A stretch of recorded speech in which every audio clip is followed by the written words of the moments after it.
Sarvai gunas tata samasate sura harava bhaktasya kutu mahatguna manoratanasati dahavato vahi.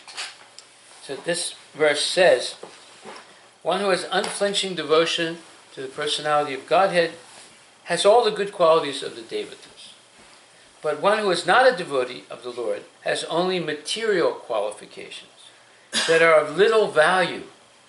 This is because he is hovering on the mental plane and is certain to be attracted by the glaring material energy.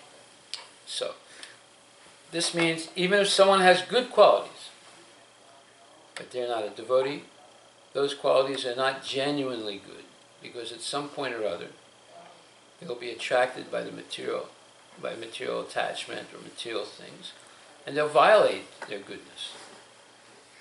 They're not duty bound to be good. They're good because they have a certain advantage by being good. But when they get a better advantage in another way, they'll go the other way also. There's no vow, there's no duty to be transcendentally situated. So whatever good qualities they have, they're not genuinely good qualities. Because they're still on the mental level. What's the mental level? Mental level is you accept and reject very quickly. Not based on intellect, but based on how good it feels. Or based emotionally. Right? Just like when Ekalavya cut off his thumb right away, everyone thought, oh, he's sincere, Arjuna is not so sincere. But no, he was not sincere. He knew that he would become famous by cutting his thumb off. That's why he did it. He didn't really care that much about the Guru, although it looked like he did. But he knew that he would become famous. Right? And he did become famous. But unless you hear the explanation of the Acharyas, you will also be tricked to think, oh, he was better than Arjuna. Arjuna was envious of him. That's not true. Arjuna was upset because Ekalavya made his guru, Dronacharya, a liar. Dronacharya promised Arjuna he'd be the greatest archer in the world. And here Arjuna gave the proof that there was someone that was better than him.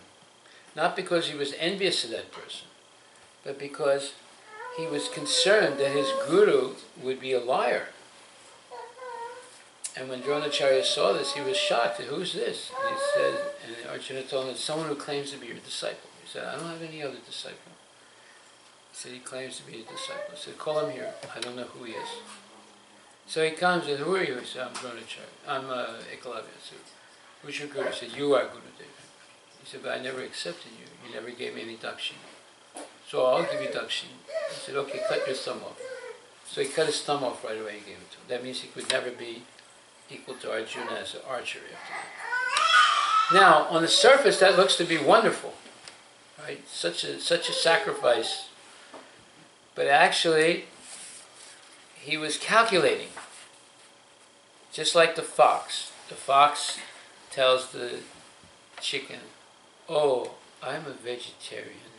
I don't eat meat anymore. The chicken said, really? You're a vegetarian? Yes, I don't eat it. Oh, very interesting.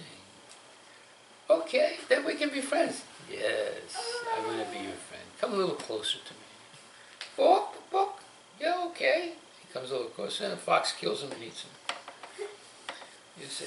So, you can't trust the fox. Well, whoever heard that the fox became a vegetarian? That is ridiculous. Foxes are not vegetarians, they're meat eaters. So. But what will he do if Dronacharya asks him? What? If he asked him to cut it, yeah, then he followed him. So yeah. What's wrong in that? Only his no, but previously he didn't follow him. Previously he approached Dronacharya, and Dronacharya refused to become his guru. Right? See, you cannot become the disciple of Guru unless the Guru accepts you. The Guru has the right to reject. Right? And then so secretly he worshipped some murti of Dronacharya, and he practiced all the time. He became a great archer, right? But he could have done it without worshiping Dronacharya. Then he would not have made Dronacharya a liar. You understand? But he was not doing a service to his guru, he was doing a disservice. Let's say he just said, okay, he doesn't accept me, I'll just practice on my own. Then there would be no argument there. You see? It's just like Gandhi. He writes a commentary on the Bhagavad Gita and says it's all about nonviolence. Is that an honorable thing to do? Is Bhagavad Gita about nonviolence? No, it's not about nonviolence. Arjuna is being forced by Krishna, not forced, but convinced by Krishna to be violent, but violent without personal benefit, simply on the order of the Lord. So how can you write? Why he could have written he could have said, this is Gandhi's Bhagavat something, right? And written a book, in verse, right, make it poetry about nonviolence. Okay, it's fine. Why does he have to piggyback on Krishna?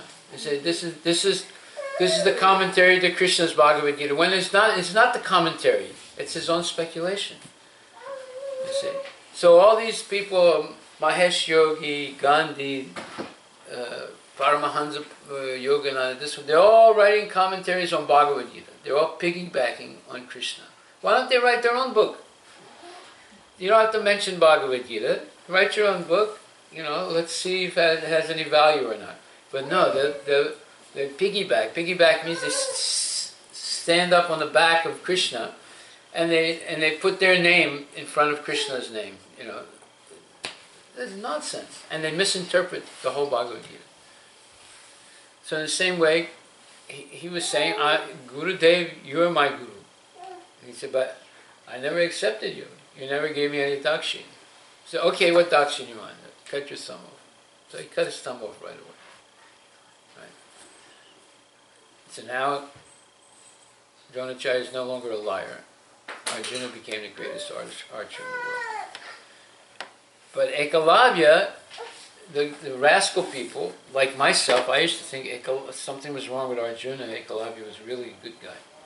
Until I read the commentary by Bhaktisiddhanta Saraswati Thakur, Prabhupada's guru, about Ekalavya. And then I realized, oh my God, the last time I'm going to make my mind about anything in the Vedas, because I don't understand anything. I'm only going to repeat what the acharyas say. You see how easy it is to make a mistake when you think you know and you can interpret yourself. Haribol, thank you very much. So we have homework for next week.